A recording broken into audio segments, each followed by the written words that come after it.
Halo teman-teman, sudah lama saya tidak membuat video tentang keris yang itu merupakan salah satu hobi saya. Hari ini sebelum saya melanjutkan pembuatan video, saya mau bertanya kabar. Apa kabar teman-teman? Semoga Anda semua dalam keadaan sehat walafiat. Saya sambil merokok, ini rokok herbal ya, rokok rempah yang bisa menunjang kesehatan saya. Yang tidak merokok, jangan merokok. Yang merokok silahkan dicoba rokok rempah.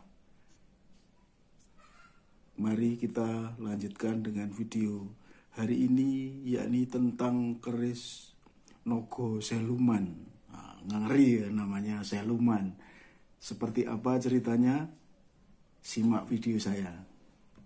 Saudara, teman-teman semua, saya baru saja mendapatkan sebuah keris ini dari saudara saya, keris Nogo Seluman. Ini jangan dilihat, lupakan saja ini tentang warongko, ukiran dan pendoknya. Ini karena ini hanya sekadar supaya keris itu ada bungkusnya, tidak telanjang. Jadi mohon maaf, ini kerisnya warongkonya cuma kayu kemuning kelas murahan. Tapi saya yang mau ceritakan hari ini adalah tentang kerisnya, keris Nogo Seluman.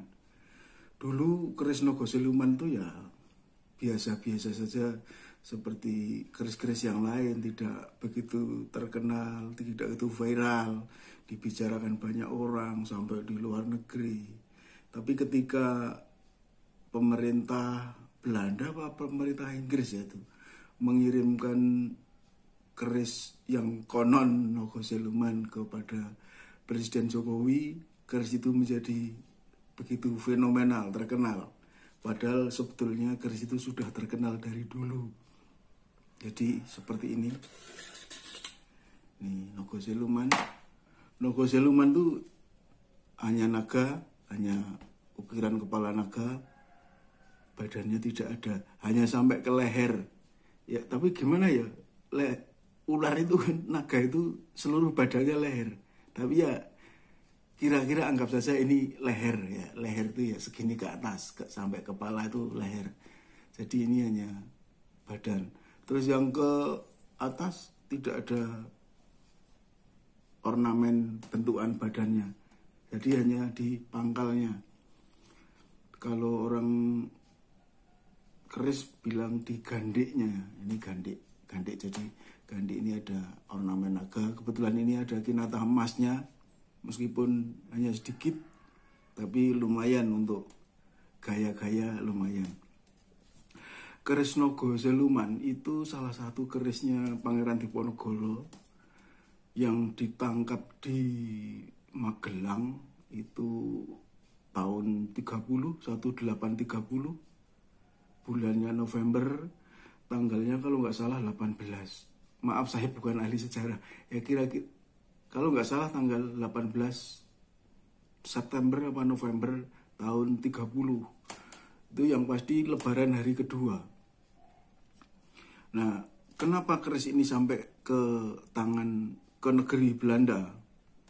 Panglima Perang Belanda waktu itu mengirimkan salah satu pusaka Pangeran Diponegoro ini sebagai bukti bahwa Pangeran Diponegoro sudah bisa ditaklukkan.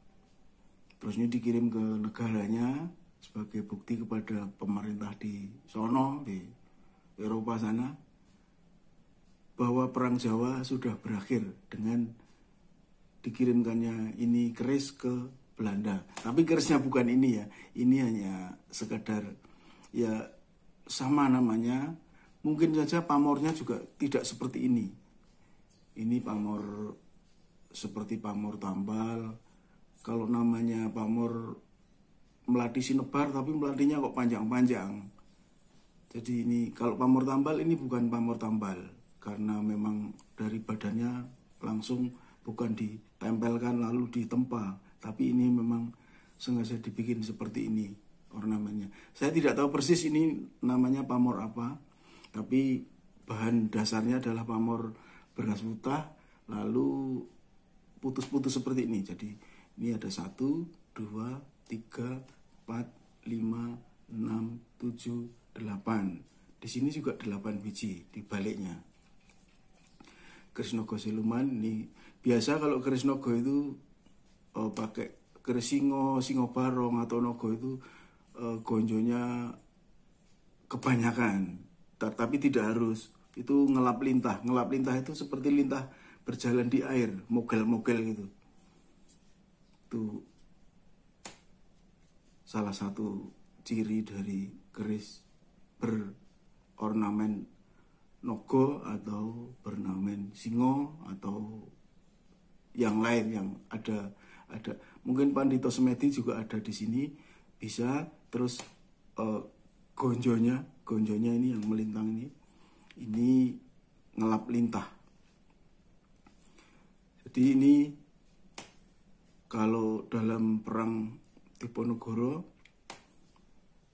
meskipun kemudian ketika itu dikirim ke Indonesia banyak yang ragu-ragu, ini nogo siluman apa bukan?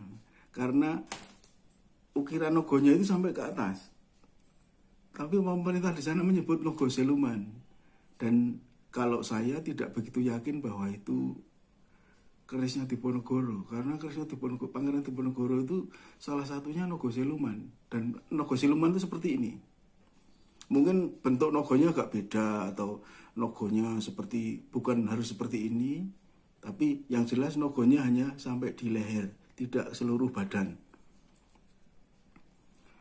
Kemudian keris yang lain, keris Nogo Bondo itu juga kerisnya Pangeran Diponegoro.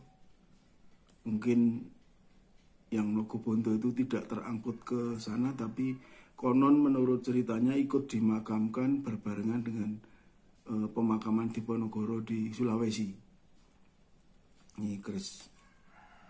Jadi ini baliknya juga 8 ya, ini pamornya, titik-titiknya. Ini melati sinebar tapi melatinya panjang-panjang, tadi melati. Oke, cerita saya sampai di situ dulu. Semoga Anda sehat semua, bahagia, dan selalu menjaga kesehatan sendiri maupun kesehatan lingkungan. Terima kasih, sampai ketemu di video saya berikutnya. Salam budaya.